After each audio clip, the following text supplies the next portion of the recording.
সুমির ব্লগে সবাইকে স্বাগত জানিয়ে শুরু করছি আজকের একটি ব্লগ। তো কেমন আছেন সবাই? আশা করি সবাই ভালো আছেন। দেখুন, আর এর আগে যে আমি বাড়িতে এসেছিলাম তখন দেখিয়েছিলাম যে আমাদের গ্রামের জমিগুলোতে কেবল জল লেগেছে। আর এই দেখুন, এবার এসে দেখছি সব জায়গায় ধান লাগানো শুরু হয়ে গেছে। দেখেছেন সবাই কি সুন্দর করে ধান লাগাচ্ছে।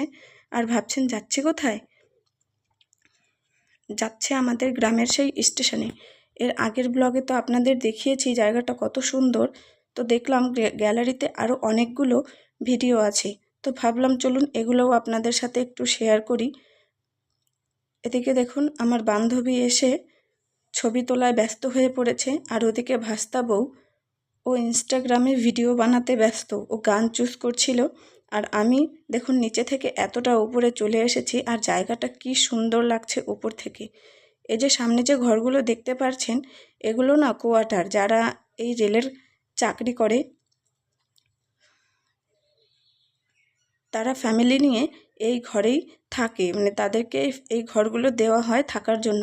আর ওই যে দেখুন দূরে একটা ট্রেন আসছে, দেখছেন কি সুন্দর লাগছে। সামনে থেকে আস্তে আস্তে সামনের দিকে এগিয়ে আসছে। আর আমার বান্ধবীর বর চলে এসেছে, তাই বাচ্চাগুলো ওনার কাছেই আছে, তার জন্য আমরা নিশ্চিন্ত হয়ে একটু ঘোরাফেরা করতে পারছি। আর এই দেখুন ট্রেনটা এখন ব্রিজটা পার করে সামনের দিকে চলে যাচ্ছে। কি সুন্দর লাগছে না? এত কাছ থেকে ট্রেন দেখার মজাটাই আলাদা। বাচ্চাগুলোও খুব মজা পাচ্ছে এই ট্রেন দেখতে দেখতে, জানেন। ওরাও খুব খুশি যে ওদের আজকে একটু ঘুরতে নিয়ে আসা হয়েছে, কারণ সারাক্ষণ বাড়িতে থাকতে থাকতে ওরাও বোর হয়ে যায়। আর আমরা তো বান্ধবী পেয়েছি অনেক দিন পর, সবাই একসাথে হয়েছে, আমাদের তো আর গল্পের শেষ নেই। এই দেখুন একটা ট্রেন যেতে না যেতেই আর একটা ট্রেন ওদিক থেকে চলে এসেছে। কি ভালো লাগছে। ওটা ছিল একটা মাল ট্রেন, আর এটা হলো একটা যাত্রীবাহী ট্রেন। এখানে অনেক লোক ছিল, আর লোকগুলো তাকিয়ে তাকিয়ে আমাদেরকেই দেখছিল, আর আমরাও লোকগুলোকে দেখছিলাম। ওপাশ থেকে জায়গাটা কি সুন্দর লাগছে না? আর ওই যে একটা লোক দেখতে পাচ্ছেন, ওই লোকটা হলো এই রেলের চাকরি করে, জানেন। উনি হলো ওই পেছনে যে থাকে, মানে ট্রেনটা সুস্থভাবে এই স্টেশন পর্যন্ত পৌঁছতে পারলো কি না সেটা দেখেন, এবং যাওয়ার সময় ওই সবুজ পতাকা দেখান। এই হলো ওনার কাজ।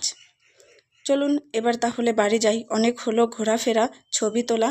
আর এই জায়গাটা তো চিনতেই পেরেছেন যারা আমার আগের ব্লগগুলো দেখেছেন, এটা হলো সেই বাউল গানের জায়গাটা।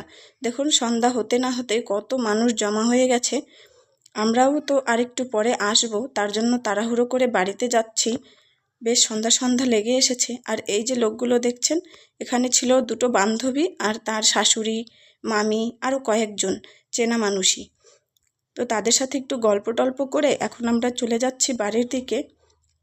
আর দেখুন আরও লোক আসছে গানে।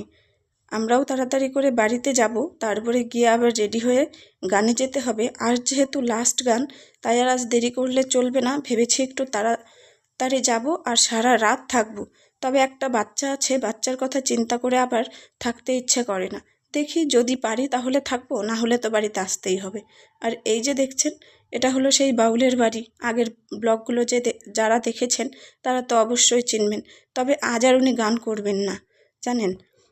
এতদিন মানে এই দুদিন শুধু 2 দলের গান হয়েছে, আজ যেহেতু শেষ গান তাই আজ হবে 4 দলের গান। আর দেখুন সন্ধ্যার টাইমে আমাদের গ্রামের এই পরিবেশটা কি সুন্দর লাগছে দেখতে।